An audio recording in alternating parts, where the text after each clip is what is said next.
This meeting of the Gadsden City Council will now come to order. Clerk, would you please call roll? Aaron's, Here. Dayton, Here.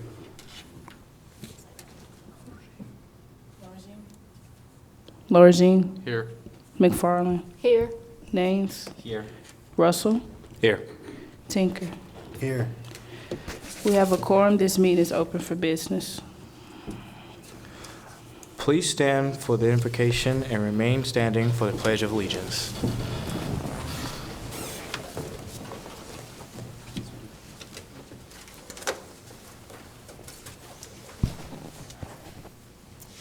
Dear God, we thank you for the power of your word and your presence over our lives. We thank you that no weapon formed against us will prosper. For greater are you who is in us than he who is in the world. We pray that you will cast down every threat and accusation, every abusive and cruel attack thrown our way. We praise you that nothing is impossible with you, that you are loving and gracious, full of mercy and might. We trust in you alone to rise up formidably on our behalf. Through you we are wise. Through you we are strong. Through you we are brave. Through you we are unconquerable. In the powerful name of Jesus, amen. Amen. I pledge allegiance to the flag of the United States of America and to the republic for which it stands, one nation, under God, indivisible, with liberty and justice for all.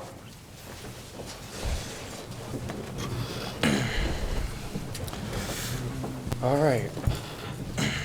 Mayor Whaley will read our proclamations.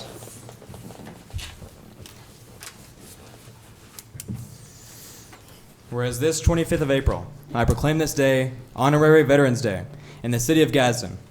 Gadsden City High School would like to acknowledge our military veterans, our warriors of liberty, and appreciate their sacrifices for our freedom. It is their actions that have allowed us to live as we do. To not acknowledge them would be a tragedy. Veterans represent strength. Veterans represent courage. Veterans represent honor. Veterans represent our country. There are not enough words to display their valor and our admiration. Now, therefore, be it resolved that I, Jarrett Whaley, Mayor of the City of Gadsden, by the virtue of authority vested in me, recognize and salute veterans and proclaim this day Honorary Veterans Day in the City of Gadsden.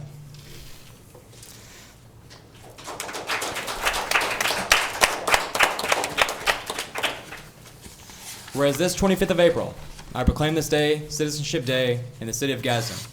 To be a citizen of our city is to reap the benefits of our great leaders. It is an honor to have the rights we do. It is an honor to have the freedoms we do. It is an honor to be able to live as we do.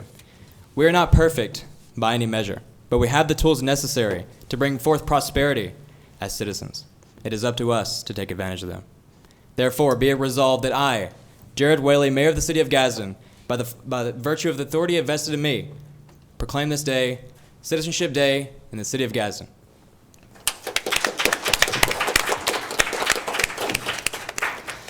Whereas this 25th of April, I proclaim this day Superintendent Tony Reddick Day in the City of Gadsden. From the very beginning, Mr. Reddick has strived to fulfill the interests of the students and faculty. And with the original plans for the physical structure of the Gadsden City High School campus, he is fulfilling that as well. Even as someone who may have no time, he can always find time for a student, an individual. To prosper in education is a means of putting forth respect, love, and honor. Such is what gives an ear. To listen is to bring unity, and to bring unity is to bring strength. Mr. Reddick has displayed nothing short of this. Therefore, be it resolved that I, Jarrett Whaley, Mayor of the City of Gadsden, by the virtue of authority vested in me, proclaim this day Superintendent Tony Reddick Day in the City of Gadsden.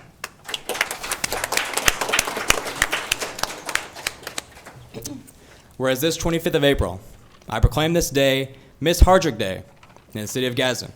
For a long time, Miss Hardrick has overseen the YIG program and has expanded its reach to students in every corner, giving them an opportunity to experience something unique. It is an honor to be a part of something she has built upon. She has embodied what it truly means to be a teacher, someone who cares, someone who can be admired, and someone who truly loves their students. We thank you, Ms. Hardrick, for your impact on our students and our institution. Therefore, be it resolved that I, Jarrett Whaley, Mayor of the City of Gadsden, by the virtue of the authority vested in me, proclaim this day Miss Hardrick Day in the City of Gadsden.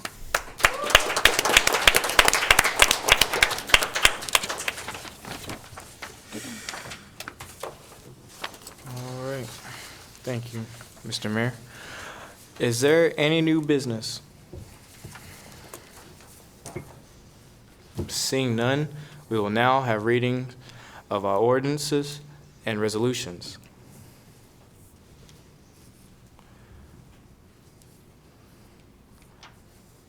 I guess we can start with Ms. Arentz, Councilmember Arentz. Thank you, Mr. President. The city of Gadsden is a bigger city than most, but hardly has any inclusion activities for the special needs population. We need to invest in creating a fully handicap accessible park that anyone and everyone can enjoy. We also need to bring back the City of Gadsden Special Olympic basketball team. This would allow the students who played Special Olympic basketball in high school to continue to play outside of high school. I would like to open this ordinance up for discussion or question.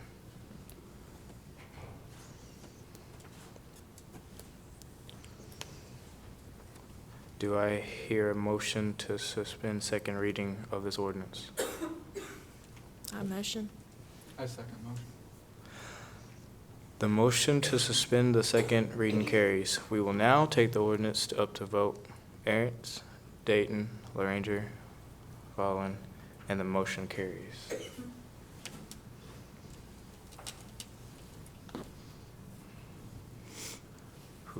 What?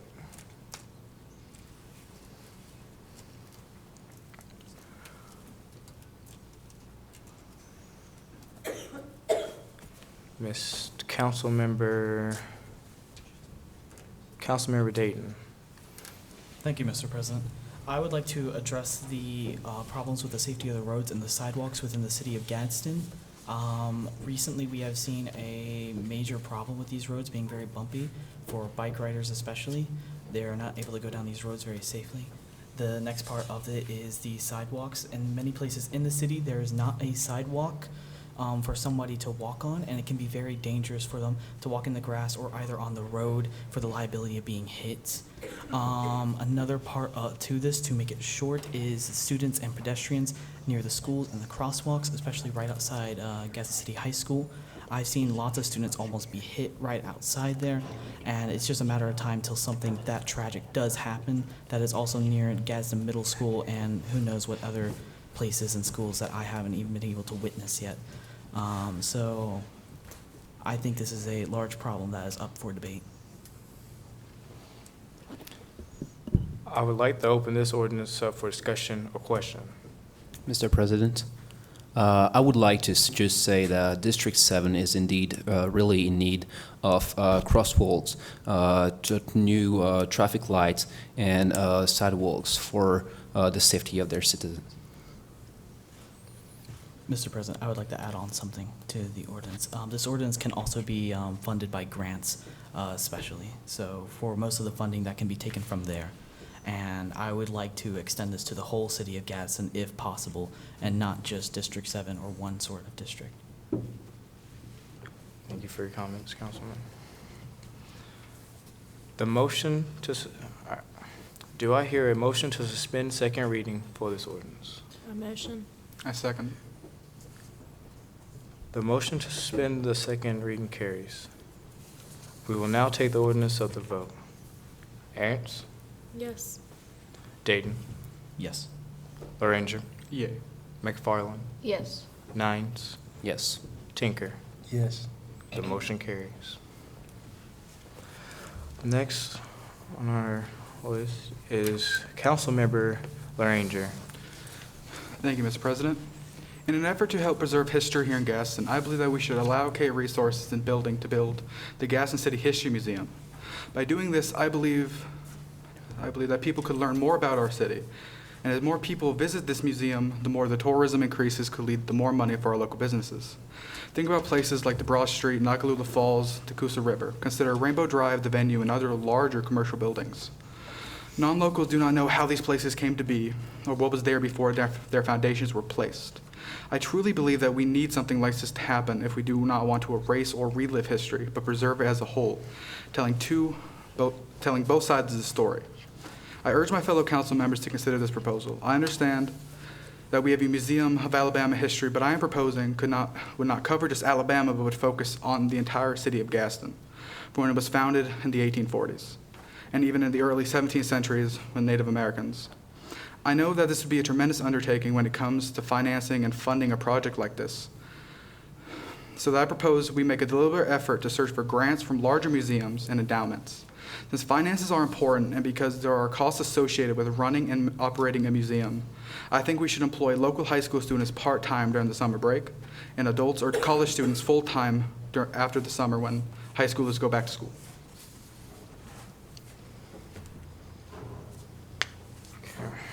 Do I hear a motion to suspend second reading of this ordinance? I motion. I second the motion. The motion to suspend the second reading carries. We will now take this ordinance up to vote. Aaron's, Yes. Dayton, Yes. Laringer, Here, yes.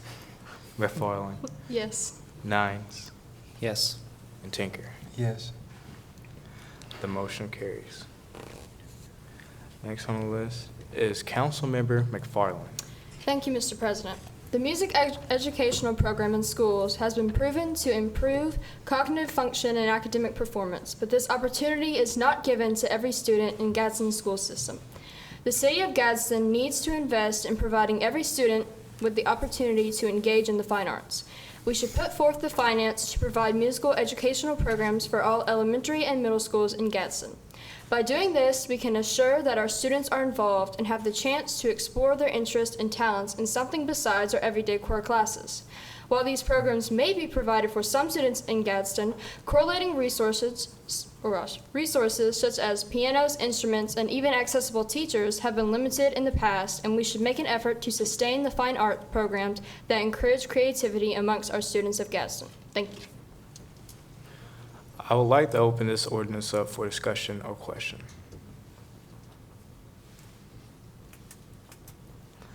Do I hear a motion to suspend second reading of this ordinance? I motion. I second. The motion to suspend the second reading carries. We will now take the ordinance up for vote. Aaron's, Yes. Dayton, Yes. Laringer, Yeah. McFarland, Yes. Nines, Yes. Tinker. Yes. The motion carries. Next on our list is Councilmember Nines. Thank you, Mr. President. My project would be the establishment of a House of the Youth. The House of the Youth and Culture would be a part of an idea of a popular education for all young individuals. It aims for being a center, a crossroad of information, a space of exchange, support for the needs and projects of the young people by young people, a place in passage and progression towards autonomy, being the extension of the corner of the street, a place where you can meet your friends to stroll, laugh, play, dance, chat, dream, learn, and carry out projects. The youth center would come from the community and work with all its components: parents, elected officials, businesses, leaders, schools, police services, and others. It offers teens the opportunity to take on responsibilities and get involved into cultural education and sport activities, awareness, information, health promotion projects that interest them and are intended to be useful to the community. The establishment of such a thing goes through the offer of an open space for all youth and young adults from the age of 13 to 18. The space must be arranged with facilities like kitchen, equipped playroom, event room. That would be designed as a house for the youth, but focused on activities. It also must be provided equipment from all kinds of activities. It has to be dedicated to the youth and mostly managed by them. Educators must be present to assure the well-being of the youth, their projects, and help them in the management of all events and space. Some activities must be organized by the educational team itself, from cooking lesson, instrument teaching, and others. The fund must be justified by the educational team and further on an annual report to the city. Funds must be also partially provided by projects made by the members. In conclusion, it would offer the population, youth and young adults, by becoming aware of their abilities, the possibility of progression at all age of life. It aimed to develop the personality of each in conviviality by developing openness to the collective, to the world, to the ideas, and to the sensitive, in order to become an active and responsible citizen of the living community. Those kinds of models, of course, have been proven efficient in several different countries like Canada, France, or Belgium, my country. I would like to open this ordinance up for discussion or question. Well, what I'd like to ask you is, when it comes to age groups, especially with this, what's your range looking into this? I would aim for the moment in between 13 and 18, mostly teenagers. After that, maybe thinking about opening to young adults too. The idea is really to help the teenagers to have access to new skills and activities, also to get to a more sociable place in town that would be free. And that's exactly why it's mostly must be made by the city. I also like to say that this project would help to lower the overconsumption on international companies like Amazon, and will favorize local businesses like it did in different countries as mine. It would also help a lot young students for their skills in communication with other people and others. If they want to learn, for example, musical skills, it would be a great thing because it would help them to have a place to just play, learn, and even make their own activities, concert and others. That would be a good revenue for their future activities and for the city. Thank you, Councilman Nines. I would, now, after you saying that, where exactly do you think this should, be in the area of the city? To my idea, I must admit that I do not know everything about this city, being a foreigner, but I suggest that it should be downtown, where it is the most accessible to all the part of the community. I understand that some part of the community it might be harder for them to get to access to this place, and I suggest that in the long term we shall make another amendment to help them to get through, to get to that place, especially for further places of the city when they don't have access to easy transportations. But for the moment, I suggest it should be downtown. Thank you. Mr. President, I have a question. Will this be more of an indoor or an outdoor facility? So more like a building or a park? The idea is to make more, like I said, a house. So really a building that must be designed as a big house, but in the idea of more activities. So central on the of course the more the kitchen and the playrooms and stuff like that. So they could be just a hangout place for people that want to hang out, but it can also be a place where you can go through activities. So that way you don't have to show up with an idea of what you want to do. You can just go hang out with people, and after that, being with educators and other people that actually wants to make projects, you're going to be inspired and wants to make your own project for the community. Mr. President, is this going to be something that's open just on the weekends or every day of the week? The idea is to open it every day of the week until a certain hour. Of course, special events must be an exception. Those special events can be later on. For example, if some band wants to make a concert or whatever, but it must be organized with the educational team. Thank you.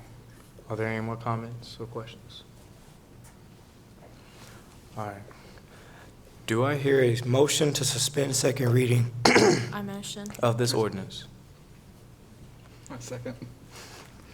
The motion to suspend the second reading carries. We will now take this ordinance up to vote. Aaron's, Yes. Dayton, Yes.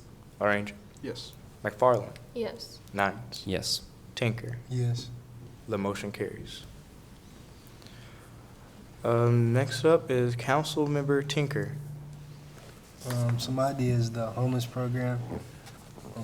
I would like to address the fact that the city of Gadsden has recently become a hub for the homeless.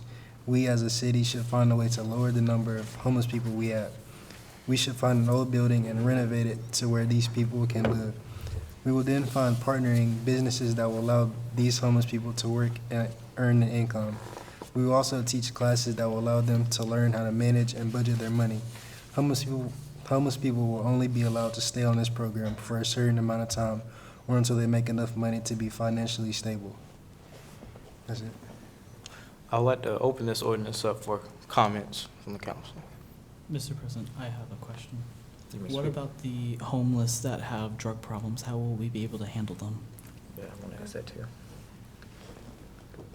You can refer to Congresswoman Haley.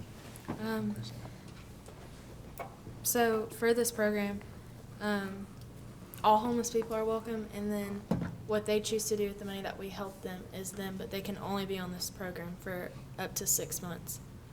And so after that point, we're teaching them how to be financially literate and how to manage their money.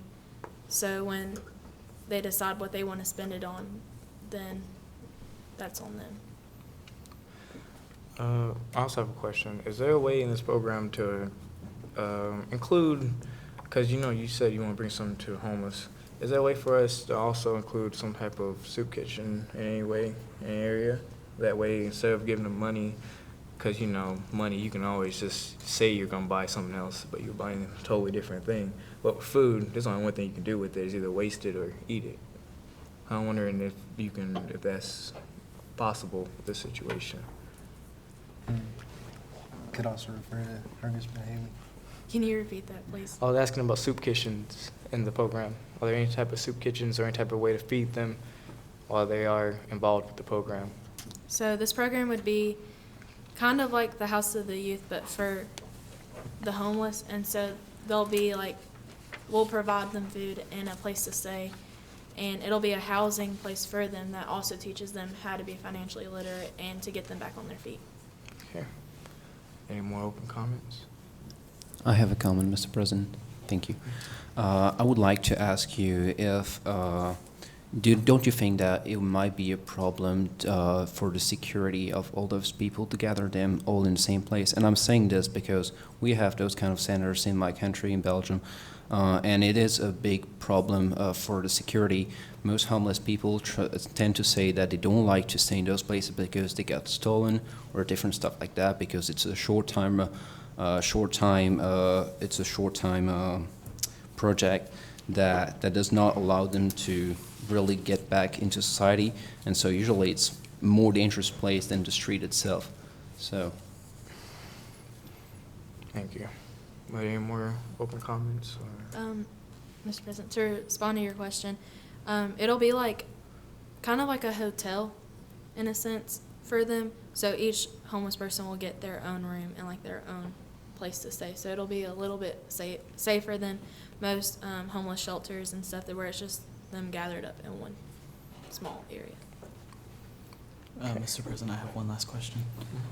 So is this to be more in big cities, there tend to be certain buildings ran by organizations or companies or such like that open their doors to only so many people to have those sort of hotel rooms that they lock up, but they can only be there for the one night. Is this something almost like that, or how is the implementation of that?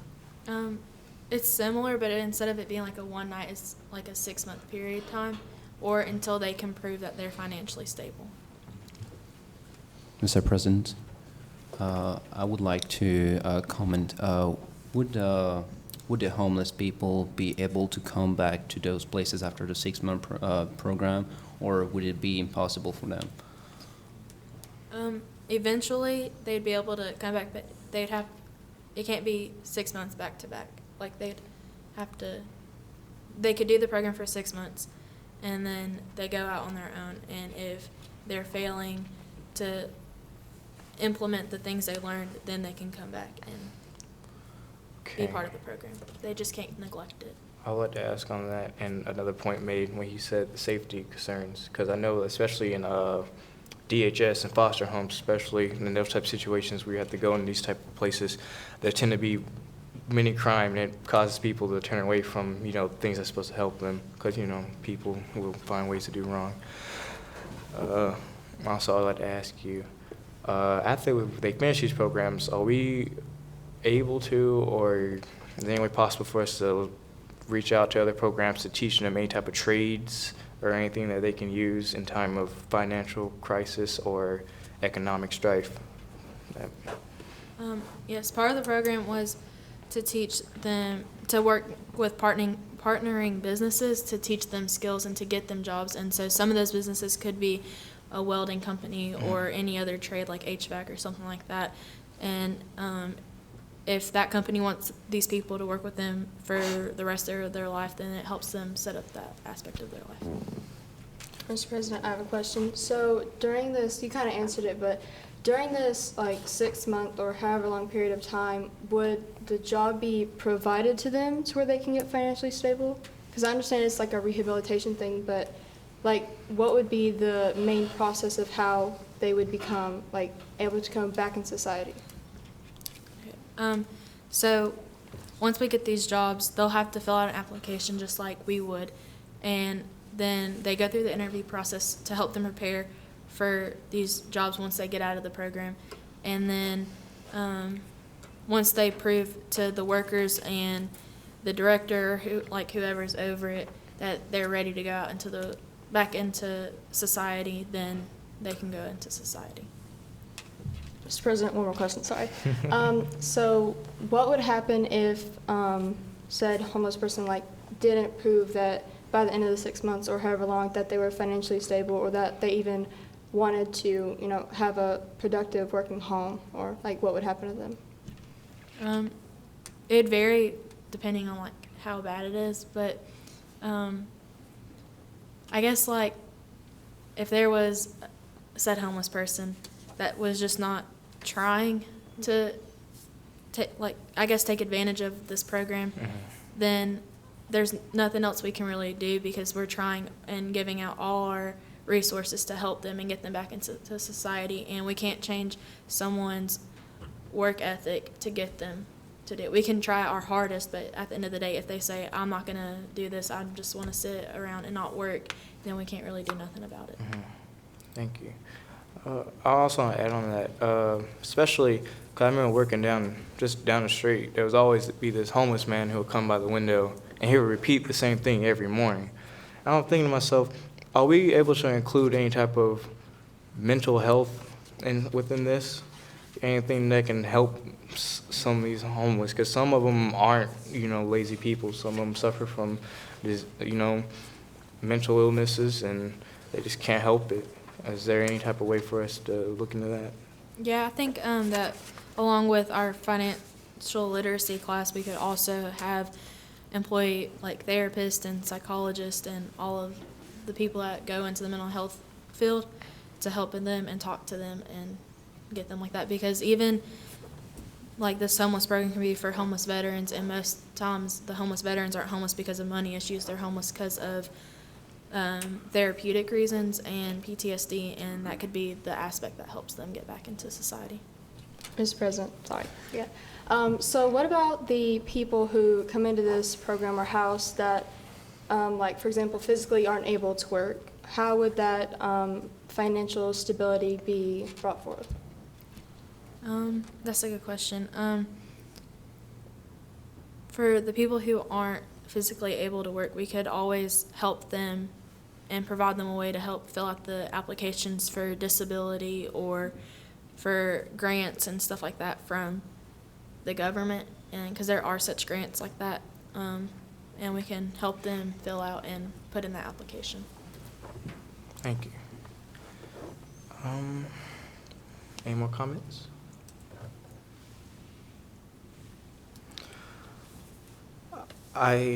Do I hear a motion to suspend second reading of this ordinance? I motion. I second. The motion to suspend the second reading carries. We will now take this ordinance up for vote. Aaron's, Yes. Dayton, Yes. Larander, Yes. McFarland, Yes. Nines, Yes. Tinker. Yes. This motion carries. Seeing how we've ran out of council people to bring up points, I guess it's my turn to bring up what I want. I was looking towards bringing back the 4-H program or a program like it. Reasons for this is for an agricultural learning program to allow youth to enjoy nature while they still can, and to learn how the food they eat can impact their health and prosperity due to more and more health problems with the new generation. I would like to open this ordinance up for discussion or comments. I have a question, Mr. President. How would you expand it to like outside of like elementary and middle school? Like how would you get it to the high school level? That's a good question, actually. I was seeing whether or not the city could start their own type of program instead of going through a third party or any sorts. I don't really know who we have to talk to for that, but I'm sure we can find out soon. And thank you for asking that question, yeah. Mr. President, would this program have its own facility, or would it be more of a traveling one like we had in elementary schools where the group would go to different schools different days? The program would include, it could include, like you said, we could go to other schools, we could go to local farms of local farmers, people that we grow up with or know every day, if they're willing to let us on their farms. Just to teach youth about pretty much nature, let them understand and get to know it, because, you know, this is a time and age of technology, and most of the time we're inside and don't really do much outside no more. So, Mr. President, I have a question. Before, I know a big problem with a lot of students getting involved with this was with their parents not having time to be able to drive them to these areas, or money problems in that sake. How will we be able to support these students and individuals to try to get into this program? well, for the most part, I'm sure that public transportation could be handled. I'm sure there's more discussion that needs to go into that, you know. Because, you know, some parts of Gaston, there's private bus companies and there's owned by the public, but there's only so few that's owned by the public that can actually go with all of our school systems. So, just like a traditional field trip, probably, you know, $1 or $2, you know. Thank you. I have a question, Mr. President. For this program, is there like a age limit, like once you turn 18 you can't do the program anymore, or is it just for students who go all the way to 12th grade? Like once you graduate you can't do it anymore? The original 4-H program didn't even go all the way up to 12th grade, so if it could go up to 12th grade, that would really help a lot. But I say, how come, especially if students have been in the program for a good part of their lives and they're used to it, why not offer these youth jobs within the program so that they can teach new generations about it, just like they were taught? Mr. President, I have a question. This is a short program, right? The program can be, well, short as in, what do you mean by short? Seasonal, or you mean, you know, how long will it last? Exactly. My question is, how long is it going to be? Is it going to be like a class, or is it going to be just a field trip, or? Honestly, I believe that the program should be year-round. I believe you should be able to see nature at all times because it's forever changing, and you should be able to see how it changes and how you should change with it. My question is, on this program, do you seek more the understanding of agricultural sciences? Do you seek more the understanding of how native plants works and our environment, or do you seek more about the threat of our modern society and the balance we need with nature and our modern society? Mixture of all, actually. For one, I don't like chemicals being brought into foods. I'm more of a local guy. I like to go, you know, local places, try to get, local meats, produce, all that type of stuff. But also, I like to teach kids how agriculture actually works so that they know and they can make these decisions for themselves when someone else is just telling them that their food's safe or whether or not it's okay to eat.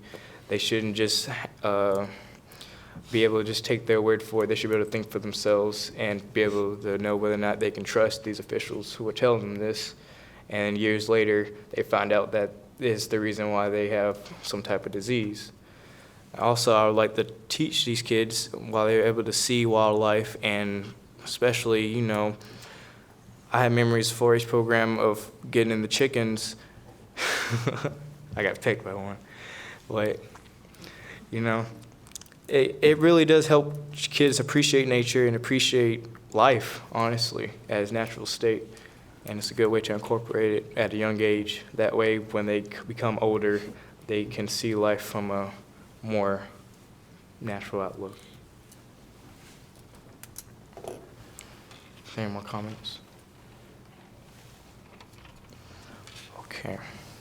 Do I hear a motion to suspend second reading for this ordinance? I motion. I second. The motion to suspend the second reading carries. We will now take this ordinance up for vote. Aaron's, Yes. Dayton, Yes. Aranger, Yes. McFarland, Yes. Nines, Yes. Sorry. Tinker. Yes. The motion carries. Is there any new business? Seeing none, we will move on to departmental reports. Isaiah McFarland will be one of those that shares what they learned today.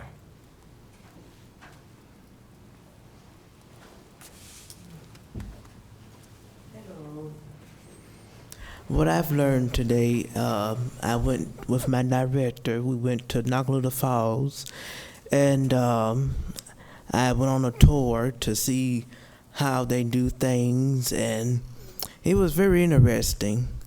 And he told me about how they decorate and more like business-wise, and it was a lot to learn. And what I learned is, when you go into the city and you do things for the city, it's all about spreading partnership. And when you go out in the community, you have to have a positive attitude, and you want to show them that you care for them. And I was very touched of all the things that they showed me. And we, as the student council body, we need to go out and make unity and have peace. And that's what I learned today.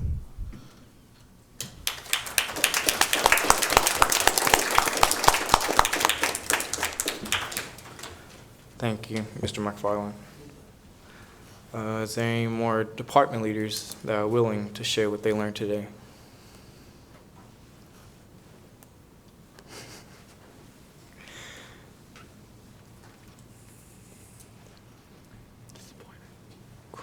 Who go to me?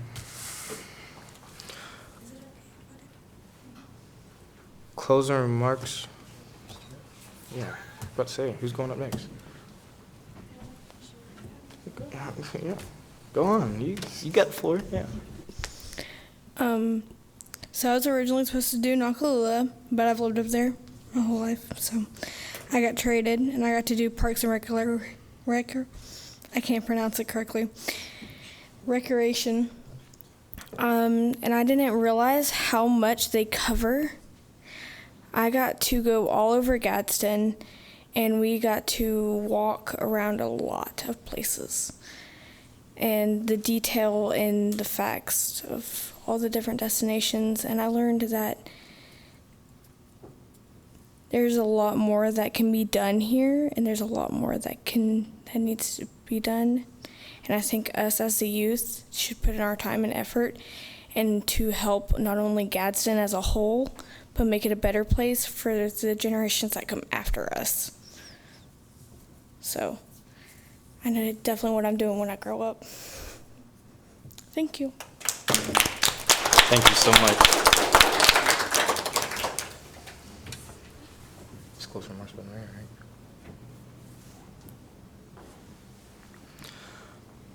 Closing remarks by the council and the mayor. Start with Whaley and going. I'd like to begin speaking about the future promises I have for the city. Firstly, opportunistic city infrastructure is imperative to city liveliness and health. We need an expansive and opportunistic city that makes the comfortability and health of its citizens a priority. In this proposition, we would begin placing sidewalks and bike lanes slowly in areas where cyclists would typically be riding or citizens would typically be walking. We would observe these areas and the sidewalks and bike lanes' effectiveness, and based on that data, we would expand even more into the walkability and safety of the physical life in our city. There's a substantial homeless population here in Gadsden who are doing a lot of walking or doing a lot of cycling, and it is simply extremely unsafe for them in most areas. And I believe this will bring prosperity in Gadsden to a measure that this city has not yet seen. So a walkable, beautiful, and opportunistic city is a gem. We need to find a balance between the future and the present. It is important to solve present issues, but it is equally important to have ambition to make this city the greatest version of itself. And so simply, this project, as I've seen, will bring prosperity to a measure where the city of not the same, but this is simply, some of these projects are simply some that needs to be occurring now. We need to have these things now because simply the city will remain as it is if we are not willing to take a risk, if we are not willing to go forward to be able to do what is necessary to make ourselves great, even if that requires failure. And so this sort of project, for example, could be funded by state revenue sources, such as state bicycle and pedestrian grants, state multimodal funds, and state safe routes to school funds. And so there is some very creative ways we can end up funding this project. But once again, failure is inevitable, but that is what will inevitably make us great. So another thing, we should aim to fill every single corner of our city with opportunity and beauty. We need to set regulations that allow us to have a fair way of taking over property for use as residence or business, for example. Even functional buildings may need to be remodeled to fit a certain beauty standard we can set. For a city to maximize its beauty, it must, of course, fuse with nature as well. By planting more trees and plantation, we wouldn't conquer just beauty standards, but other simple cautions such as speeding. What makes a road feel slow or fast is the amount of which is visible within the close proximity of your vehicle. Naturally, people will end up slowing down under this measure of action, right? So a new standard of our city must be set, one of beauty, safety, and cleanliness. And they were talking about the homeless population, how we can incorporate that maybe to the workforce or whatever, maybe credentialing them. This could assist in cleaning up our city by giving them opportunities, which gives them payroll, whatever, so they can maybe have a living wage, which not only does this allow them to have living lives, and we're able to have humans that are able to go and live lives that are livable, but they can also cleaning up our city and making our city beautiful as beautiful as it can be. So next is the expansion of Nakalula. So the community of Nakalula should reflect a village that encourages small businesses and any form of entertainment to reside there. We need to fill all the space in the main area of Nakalula with more walkability, entertainment, and overall places that attract citizens. If we could accomplish this, we would create more tourist opportunities, which would naturally stimulate the economy's naturally stimulate the community's economy and growth due to the more consistent exchange of goods and services. Actually, a plan similar to exactly what I had, and I, of course, did not even know this existed. There's a plan that exists now, which is called Reimagining Gadsden, Alabama, and it's actually a plan that has been adopted. I'm not sure, maybe not exactly how long ago, but it was adopted, but they have not officially formed an official plan which we would enforce, which goes into budgeting and the specifics of the plan. But the basic plan is remodeling the entirety of Nakalula into basically a village theme, which encourages small businesses and other entertainment, which, if that was the case, if we managed to incorporate nature so much, even down to where that Gateway Plaza is, we have the nature all the way around the Gateway Plaza, and of course, going up, you have these nice, beautiful arches, whatever, that is kind of like a village, and it says Nakalula Village, and it has like these nice stone facades, whatever, and you go up, and it's the same theme all throughout all of Nakalula. It would be absolutely beautiful. people from all across the state would be coming here to go experience this village, this beautiful place with small businesses. Small businesses would be able to reap the benefit of the tourists. They would be able to stimulate our community's economy, and they'd be able to thrive and have, be good business owners. And it's just simply, and I'm a big fan of business owners, of course, even or small business owners, just the small things with quality products. And other chains that are up there, or other popular corporations that are up there on the mountain, we could renovate those buildings to match the standard with design reforms. And I think that is possible. But I believe the one, like, for example, Dollar General, we have to remodel that to be able to fit the standard of the village theme, quote unquote. But I don't believe that is in the code whenever they first built the Dollar General. But I believe that it's still possible for us to reform the design due to the land it's on or whatnot. But so next. So like I said, that is an important imperative thing which can make us unique as a city, make us unique, make us special, make us be able to have certain things which distinguish us from everyone else. So next would probably be like traffic light reevaluation. I think the traffic lights are extremely inefficient. Like, for example, staying at a light for like 2 minutes when there's absolutely no corner cars here, whatever, and you're sitting there at this red light forever. So I think updating the software and having a more efficient software could be very troubling, but it is worth the ability to make traffic more optimal in its flow and the way it works to make times to be able to get to your places faster. So one of the last things is the master plan of Gadsden. Earlier, some of my fellow councilmen, they were talking about the master plan of Gadsden and how we've been running on the same master plan since 1974. I believe. And this same master plan is not necessarily a plan that is, at the end of this plan, is going to reach us to where we're prosperous and we are the center of prosperity or whatever. The end of that goal is not us to be really anything special. So what is necessary of our city is to make a plan that is going to, at the end of this, and this is not going to be a very quick change. This change will be slow. This change will take time. But over the time of a decade, 2 decades, 3 decades, we must implement a plan. For example, like Huntsville, I believe that they have a plan system where it goes over, they plan over a decade, and that's constantly what has been probably giving them so much prosperity because they have a master plan, which is giving them to where they need to be. So we need to exactly replicate this. We need to be able to replicate what is making people great and make that greater, which will make us greater than where we got it from. So, and I would like to end this off with, and I'd like to ask something of the city of Gadsden and its representatives. Shall we remain as we are, or shall we set forth an era where Gadsden is at the center of all prosperity in Alabama? The more we suppress ambition, the more we remain stagnant. We must never strive to just be good enough, but great. Thank you all for your time.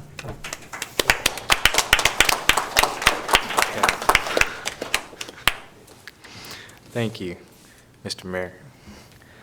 I would like to call on Councilmember Aarons for her closing remarks. I would like to just thank everyone that allowed us to be here today. Thank you, Mr. Sullivan, for giving us all the opportunity to be here and choosing all of us to be and serve as the student council. I'd also like to thank the people at City Hall for letting us use their facility today. And yeah, that's it.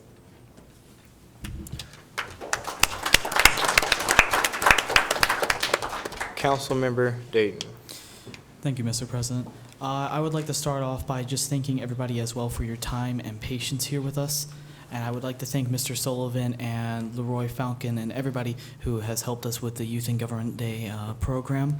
It has been a major opportunity for us to be able to come here and be able to present these ideas and get a feel for what is happening in the city and learn things that we may not simply know beforehand, because government is a really tangled mess overall. I think everyone can agree to try to get into. I wanted to also thank all the council members and our mayor and our city clerk and everybody, because if you saw us in Mr. Sullivan's classroom trying to come up with ideas and ordinances and other things for this day, it would be a little bit of a hectic mess, but a little bit of a beautiful hectic mess, because there are so many great ideas being thrown around. And I know there are plenty of ordinances that we wanted to get to today or talk about, but we simply just didn't have the time. And I think quite a few of us may have one still in their pocket or so that they would actually like to still discuss with maybe a council member or someone later on today or at another time. Again, I just wanted to thank everybody for their time and patience, and thank you very much.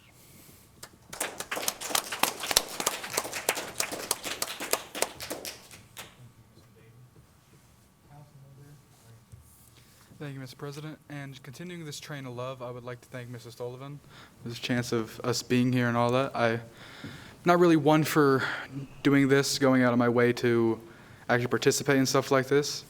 And I also want to thank Mr. Young for not hunting us down for not being in school today.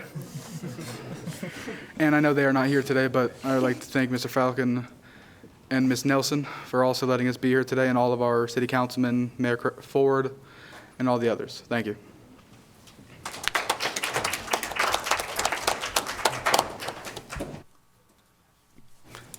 Thank you, Councilmember Langer. Next, I would like to ask Ms. Councilmember McFarland. Again, like everybody else said, thank you, Mr. President. Just thank yous all around, and as someone who's going into a major of education and who plans to be a teacher, I really just appreciate any opportunity that us as students or any students get to represent their city and speak their mind about things. So again, I appreciate it and thank you.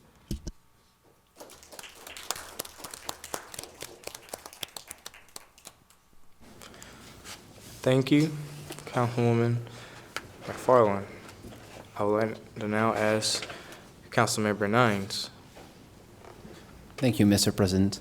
I would like first to say that my last name is not Nines, but Naines. Thank you, sir. That's all right.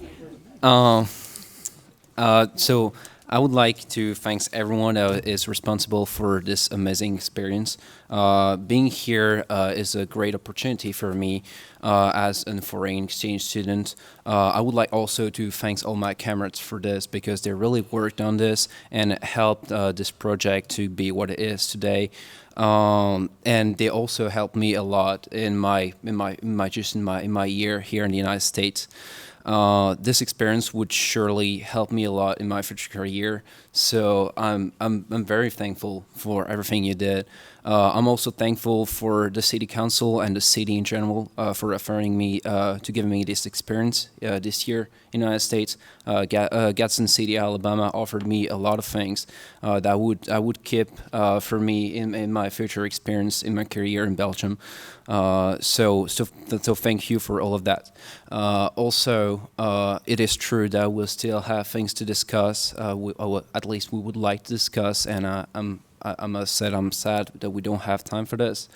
I wanted to bring up the responsibilities of societies for environment project, or even making me king of this dear city. Well, you know, we're still a kingdom. I'm trying to do my best to get something out of this. But since we don't have time, I'm sorry for my dear citizens. I shall not be king. All right. Thank you, everyone.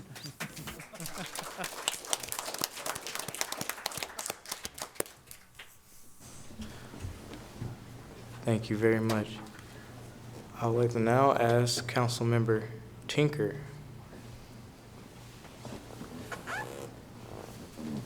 I just want to say I had fun today. And thank you, Mr. Sullivan, for letting me do this. Just want to thank all the council members. And it was really fun today. And that's all I got to say.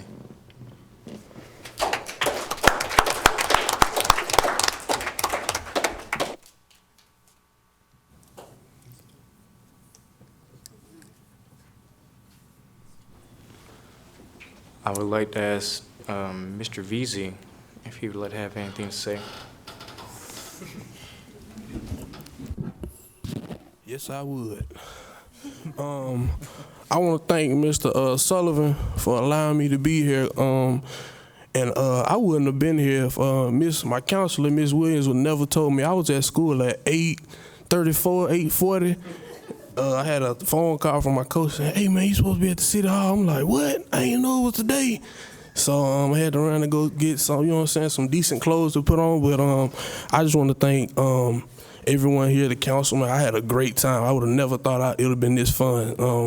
When Mr. Sullivan said something about the youth and government, I'm like, yeah, this just, you know what I'm saying, we going to get on the bus. They're going to bring us, you know what I'm saying, just to get out of class. But it was really fun. I had a great time. So I just want to thank everyone. So thank you. That's all I got to say.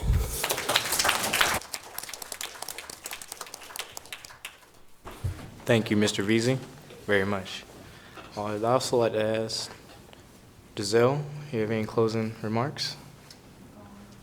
I want to start off by thanking Mr. Sullivan for appointing me to be city clerk, because I don't know what I would have did in the first place. It was a great opportunity to see everybody and get an inside look of how everything works. I also want to thank Mr. Reddick, Mr. Young, and Mrs. Williams. I had a great time today. Thank you.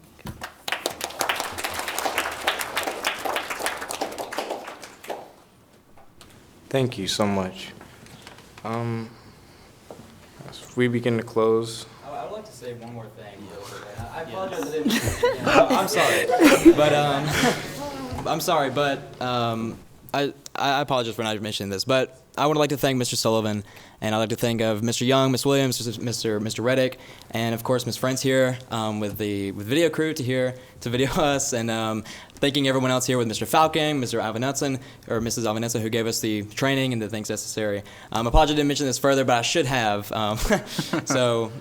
Anyways, thank you all for coming here, and thank you all so much for this opportunity, because this has been a truly unique experience. I've really enjoyed working with these people to work on this program and make this a great experience for all of us. So thank you all so much. Mr. President, I would also like to add one more thing as well. I would like to just ask for a round of applause for Mr. Sullivan and everybody who's helped us be able to do this. And I would like everybody to give themselves a round of applause for all of our youth and government volunteers and everybody that was in this program. Can someone do like one of those like really like horse whistle kind of things real quick in the crowd? There we go. any more closing remarks before I do indeed start my own closing remarks? Any more? No more. Thank you so much. I would like to first start by thanking Mr. Sullivan, of course, because without him this year, probably wouldn't have gotten involved in this. I'd also like to thank Mr. Tony Reddick. Thank you so much for always being there. I've heard about you ever since kindergarten, and you've always been around asking us how we feel about certain things, how we're picking up on them. Thank you for that. I'd ask Mr. Young for allowing us to be able to come here instead of being in school today. It feels nice, especially coming from the older generation, where most of the time the newer generation is put down. It feels nice to be able to feel like y'all care, and it makes us want to try. And for those who are watching this on the cameras, I would like to say, don't wait for someone else to do it for you. If you have the opportunity to say something, say it then. That way you have no one else to blame.